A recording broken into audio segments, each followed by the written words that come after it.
ఏమోయ్ వడ్రంగి, అసలు మమ్మల్ని ఇక్కడికి ఎందుకు తీసుకొచ్చినావు? చిత్తం, అమ్మవారిని దర్శనం చేసుకున్నాక మీకు చందా ఇవ్వాలనిపించింది.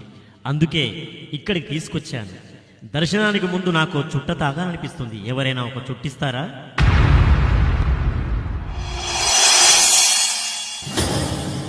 మరి నిప్పెవరిస్తారు? ఏం తల తిక్కగా ఉందా?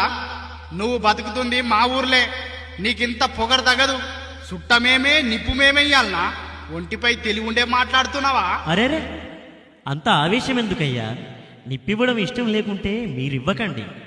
ఆ పోలేరమ్మనే అడుగుతా.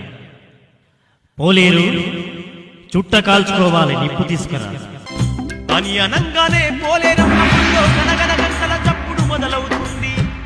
అలా తప్పుడవుతుంటే పోలేరమ్మ గుళ్ళోంచి లేచి పిడుక మీద నిప్పును తీసుకొని స్వామి దగ్గరికి రాగా